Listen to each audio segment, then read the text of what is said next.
Bismillahirrahmanirrahim. Assalamualaikum warahmatullahi wabarakatuh. Jadi hari ini kami kembali lagi dalam Quran Histik Series supaya kita dapat meneroka lebih jauh lagi dalam ayat Quran yang di dalamnya penuh tersimpan pengajaran dan peringatan yang tersedia untuk kita belajar dan dijadikan pedoman dalam hidup kita.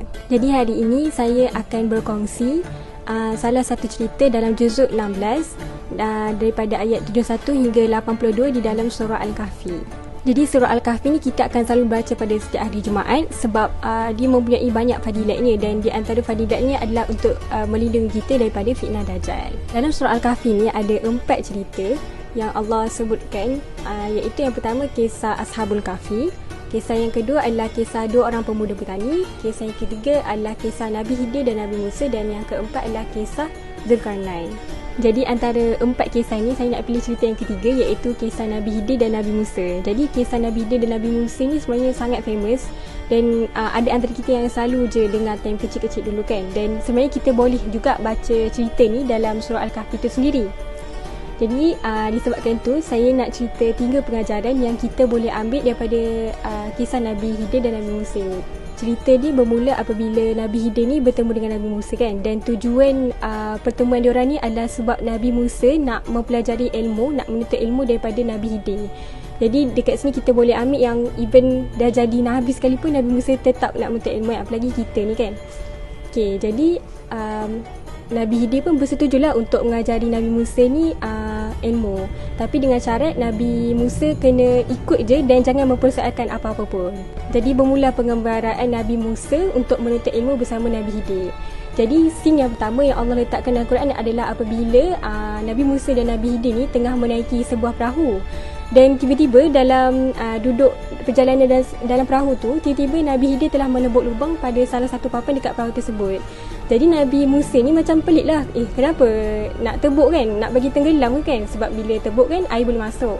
Jadi dekat akhir cerita ni sebenarnya Nabi dia cakap kenapa dia tebuk lubang dekat perahu tu, sebab dekat depan diorang tu ada raja yang akan mengambil semua perahu yang dia jumpa. Okay, tu kisah yang pertama dalam cerita Nabi Khidir dan Nabi Musa ni. Okay, seterusnya perjalanan pun diteruskan sampailah diorang sampai ke sebuah perkampungan, dan dekat situ diorang terjumpa dengan seorang remaja, dan tiba-tiba Nabi Khidir membunuh remaja tersebut. Jadi Nabi Musa ni pun mempersoalkan lagi sekali kan, macam kenapa nak bunuh remaja tu kan, bukannya remaja tu ada buat salah apa-apa ataupun dia ada bunuh orang yang lain kan, sampai kita kena bunuh dia balik, kita kena kisas dia balik. Lepas tu dan Allah juga catatkan kenapa Nabi Khidir buat macam tu, iaitu sebab ibu bapa kepada remaja tersebut adalah seorang yang mukmin. Jadi dikhawatiri anak tersebut akan mengkafirkan ibu bapa tersebut. Okey, scene yang terakhir sekali adalah apabila Nabi Khidir dan Nabi Musa ni sampai ke sebuah perkampungan, dan dekat situ diorang mintalah makanan daripada penduduk kampung kat situ kan, sebab diorang ni adalah 2 orang yang bermusafir. Okay, tapi orang kampung kat situ tak bagi makanan dekat diorang. Okay, lepas tu, dan dekat situ juga dalam kampung tu tiba-tiba Nabi Khidir membaiki sebuah rumah yang hampir roboh. Jadi Nabi Musa ni macam mempersoalkan lagi kan, macam kenapa baiki rumah tu kan, dah lah penduduk kampung kat situ tak bagi makanan, tiba-tiba nak baiki pula rumah yang terdapat dekat kampung tersebut. Okay, jadi dekat akhir cerita ni pun Allah ada cakap yang sebenarnya rumah tu dimiliki oleh anak yatim piatu, dan ayahnya adalah seorang yang soleh. Sebab tu Nabi Khidir ni bantu untuk membaiki rumah tersebut. Jadi macam kita nak rungkaikan kenapa Allah letakkan cerita ni dalam surah Al-Kahfi ni kan, sebab yang macam kita tahu cerita-cerita dalam Al-Quran ni semuanya ada sebab yang sangat-sangat penting kenapa Allah letakkan dalam Al-Quran tu kan, iaitu yang menjadi petunjuk kita umat Islam daripada umat Nabi Muhammad sampailah ke hari kiamat. Jadi pengajaran pertama ataupun ibrah pertama yang kita boleh ambil daripada kisah yang pertama tadi, iaitu kisah Nabi Khidir menebuk lubang dekat perahu tersebut supaya tak diambil oleh raja tu, adalah yang kita boleh kaitkan dalam hidup kita, yang kadang-kadang Allah hadirkan ujian yang kecil untuk kita supaya nak menghindarkan kita daripada ujian besar. Macam tu juga perahu tadi, mungkin perahu tadi cacat, tapi sekurang-kurangnya raja tersebut tak ambil semua perahu tu kan, lagilah rugi.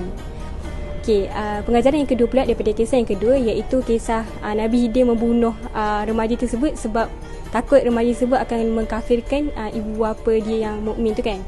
Jadi pengajaran yang kedua adalah kadang-kadang Allah ambil orang dari kita ataupun Allah ambil benda daripada kita, ataupun ada permintaan yang Allah tak tunaikan sebab Allah nak gantikan dengan benda yang lebih baik, dengan benda yang kita tak tahu pun sebenarnya benda tu baik untuk kita. Pengajaran yang ketiga pula dan yang terakhir sekali adalah daripada kisah Nabi Hidin yang membaiki rumah anak yatim tersebut, sebab anak yatim tersebut mempunyai ayah dia yang soleh kan.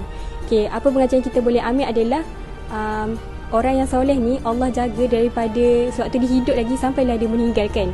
Allah jaga even anak-anak dia sekali. Macam itulah. So kita jadilah orang yang soleh supaya Allah jaga kita, bukan saja waktu kita hidup, sampailah kita meninggal nanti.